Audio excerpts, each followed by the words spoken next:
Everyone's gone crazy. Everyone should get out of here. Well, they'll never wake up. But I was right, my precious. You are invincible. Precious? What's his precious? A miracle machine. Definitely not impossible. I think he's referring to that machine. What a drunkard. Oh, goodness. The smell of alcohol. Mein Fräulein, please allow me to fan the fumes away with my wings. Oh, excellent. Please, fan them away from me, too. Certainly. I've checked the surroundings, but there's no one else here. Isn't that strange? The Fatui is a big organization, but he's the only one left at this camp. What's more, we didn't even see him the last time we were here. Even the larger gentleman from the first time is missing. I think they must be hiding somewhere. As for why they may be hiding, I'm afraid we'll have to ask him. But he's as drunk as tone-deaf Bard. Should we wait for him to sober up? Cleanse him with the holy spring of punishment. Mein Fräulein means to splash him with water. Ooh, sounds like a good idea. Let's try.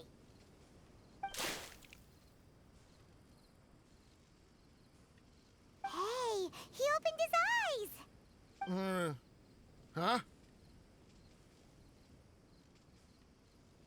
Hey, are you one of the Fatui? Can you tell us what happened here and what that machine is for? Fatui? Ha! Fatui! Those blockheads from the administration will regret it now. That's what you get for rejecting my research and forcing me to conduct my research on this deserted island. My precious! My precious! Why is he crying? Looks like he has a lot of pent-up emotions. You mocked me! And my precious invention. You don't know anything about the future. Only my invention can help us conquer the world. Idiots. Such idiots. Ow! Don't hit me. I won't blow up the lab again. I'm sorry. I didn't mean to. This man's gone insane. There's no way we can communicate with him. He wasn't like this when we first met him. It looks like the effects have grown worse, to the point of driving him mad. My manuscript. My manuscript. Only that can save. Manuscript? Where is it? Don't yell at me. Don't yell at me. Official, don't yell at him. Then I'll... Let me try. Kind sir, look at me. Now, tell me, where did you hide your manuscript? No, don't force me to write a report. Go away. He's completely lost in his own imagination. Allow me.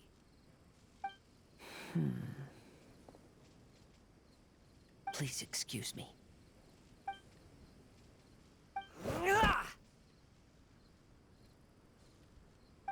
Oh! My butt!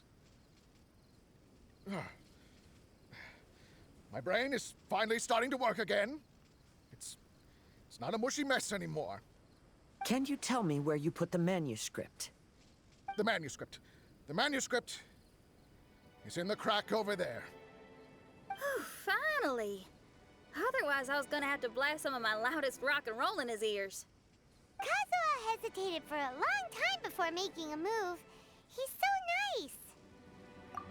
Everyone, let's search the stone cracks nearby for the manuscript.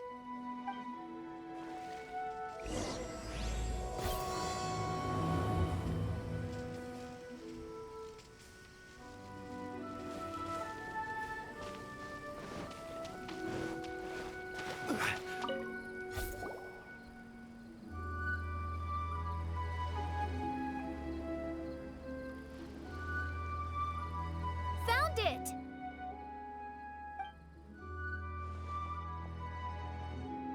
Congratulations! We found the key to solving the problem. Let me see.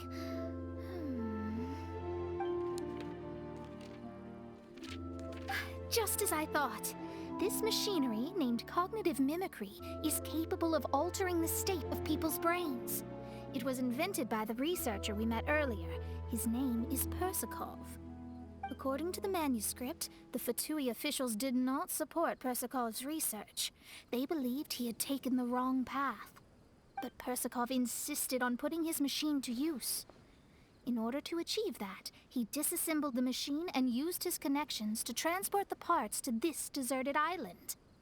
How did they find this island? The Fatui's intelligence network is not to be underestimated. Persakov was dead set on carrying out his experiments on this island. Most of his subjects were junior Fatui soldiers who all signed a waiver beforehand. It looks like they really thought this machine would benefit the Fatui. How does the machine work? That's most likely top secret. The manuscript didn't reveal any details, but Persakov did mention that the machine was modeled after the power of a god. Does that mean there's a god connected to these dreamlike mirages, and the Fatui found a way to research it? Clearly. Otherwise, they wouldn't have been able to reproduce the god's power.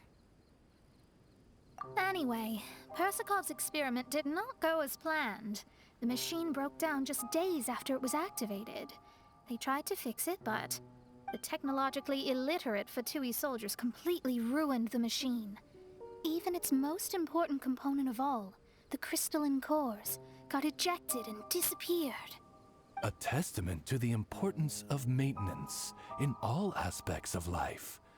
I believe we can all learn something from this. Persakov may be a mad scientist, but he didn't want to see his subordinates suffer. Besides, if he didn't solve the problem, he would end up going insane as well. As a last resort, Persakov went out on his own to look for the cores. But he was just a sickly researcher, unfit for the task. He had to give up. Then, Persakov went searching for the soldiers who had gone mad and strayed from the group, and took them to a hidden cave. I think that was where they were at the day we arrived on this island. Persakov was taking a strong Fatui soldier somewhere. Yes, it took Persakov all of his strength to get all the missing soldiers into the cave. He tried to snap them out of it with music and poetry, but nothing worked. We came here once, but there was no one around. Come to think of it, that must have been the day Persakov was busy gathering the soldiers into the cave. There's good news and bad news written on the last few pages. The good news is, Persakov managed to figure out the location of the crystalline cores by piecing together the snippets of information he could get from the delirious soldiers. The bad news is Persakov failed to revive them and eventually succumbed to the device's influence himself. The last few pages of the manuscript are just unintelligible drunken scribbles. It appears that the responsibility for this issue now falls to my retainers and I. There's a map in the manuscript. The markings should indicate the locations of the crystalline cores.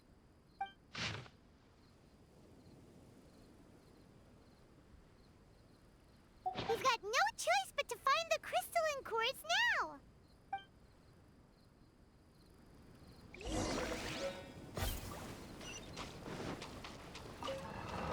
Boats are made for transferring commodities back and forth. And those that come across Lior tend to stay away. We found all the crystalline cores! Let's put them back into the machine!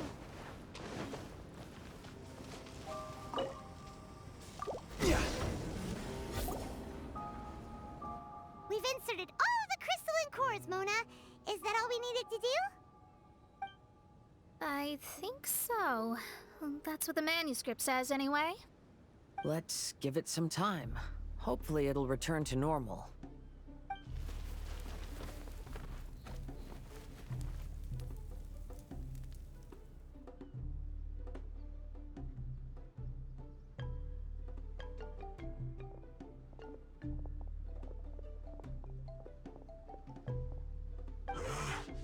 Someone's in our camp. Hey, who are you people? Hold on, look at the machine. Is it fixed? What? But Mr. Persikov is still lying on the ground over there. We're the ones who fixed the machine! Yeah, you're welcome! We could have had a nice, relaxing vacation if all of this hadn't ended up occupying so much of our time. Apologize to me and my retainers at once. Huh? Oh no, I'm out of here. Hey, hey! Don't leave me here on my own! Mr. Persikov's still there. We need to save him. Those two definitely seem a little more lucid now. It looks like we succeeded. Yay! Let's get out of here then! Paimon wants to spend the rest of this vacation back at our own camp.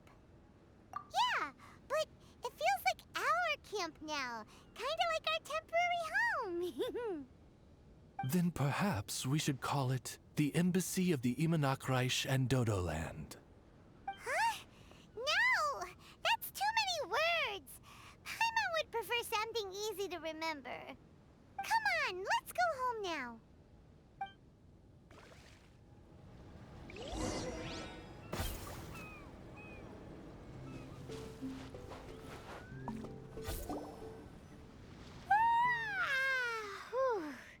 After coming home to a nice big meal, then having a long lie down, Paimon's finally starting to feel relaxed. Is the hospitality of the Imanakreich to thy liking? Paimon's loving it. Wonderful. Main Fräulein invited you all here not only to witness the arrival of our Holy Land, but most importantly, she wished that you could all relax and enjoy the summer. Great. Well, I've come to the right place. I love it here. May this place become an eternal paradise. Main Fräulein says she hopes to go on more adventures with you here in the future. Of course. And you should come find me and Leo when you get the time. I'll show you around. Oh, also, my friend runs the best restaurant in Liyue. I'm sure you'll love it. If you're into opera, you should go see Yunjin. She's the nicest person, and she likes making friends with new and interesting people. I'm sure the two of you will have plenty to talk about with your shared passion for theatrics. Oh? If Lady Xinyan speaks so highly of it, then I must entertain the idea. Traveler, I have a suggestion. There's a snack called roasted lavender melon in Inazuma, which goes rather well with fish. Why don't we roast some fruit and seafood for dinner tonight? Oh? Did you try it in Inazuma? That's great. You know, I want to follow your example and travel around the world. Hopefully, I can also make good friends along the way. That means a lot coming from you. Ah, you're all here.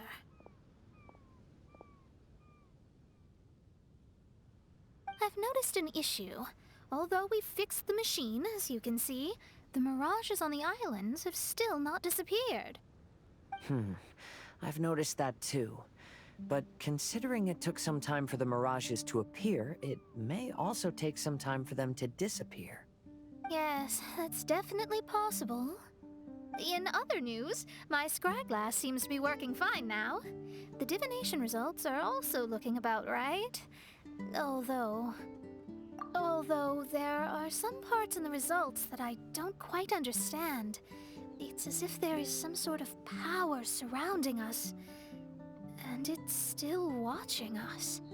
Do you think it's caused by the machine, or perhaps Persikov? Sorry, I'm also not sure. All I know is that the power is not hostile at the moment, Whatever it is, it doesn't seem to harbor any ill will toward us.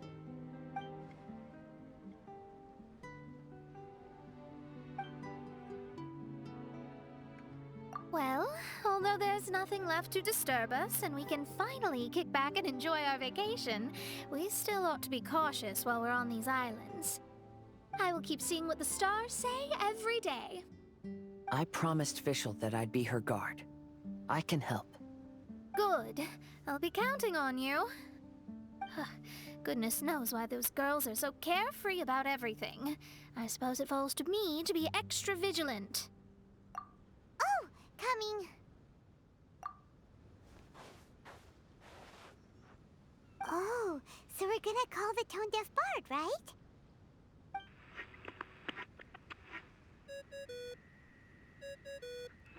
Well, hello there, strangers.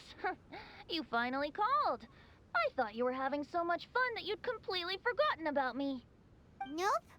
Oh, tone-deaf bard, a whole bunch of really strange things happened. A strange machine that can imitate the power of a god? Wow. I didn't know the Fatui had plans like that. Their imaginations are truly running wild. So, judging from your tone, it sounds like you don't know any more about this than we do. Alas, I am but a humble bard who sings for his Mora in the tavern. Why would I know anything about it? Ugh, so annoying. But other than that, did you two have fun? We did! We ate a lot of yummy food and saw loads of amazing things! It was really cool! That's good. The point of traveling is to record any feelings stirred along the way. As long as you had an unforgettable experience, this journey has served its purpose. As for the mysterious voice, although we don't know who it was, not only did she not harm you, she also helped you to gain a better understanding of each other, right? If you look at it that way, maybe she meant you well.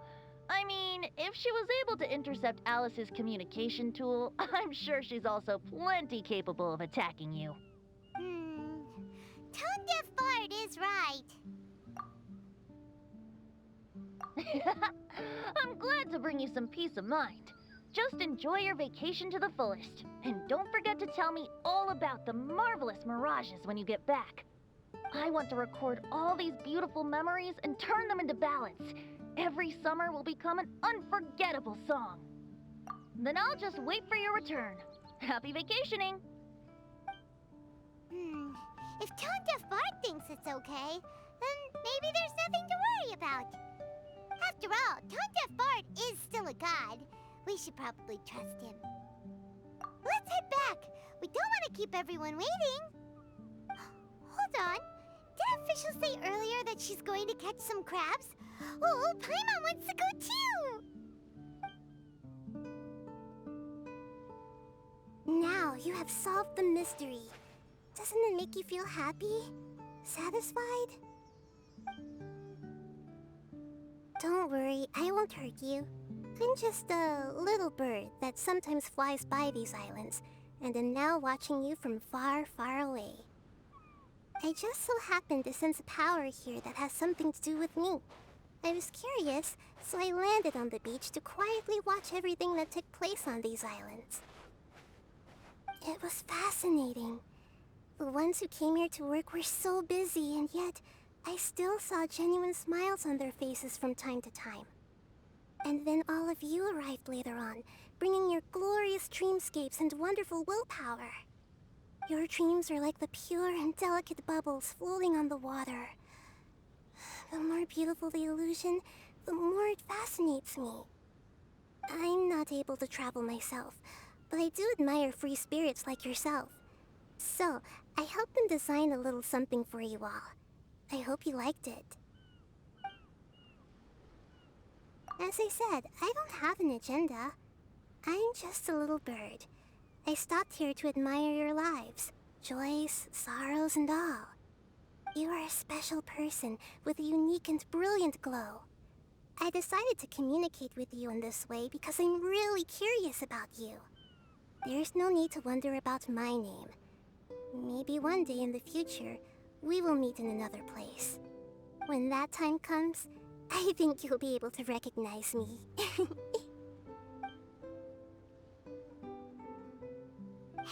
what are you doing? The crabs don't catch themselves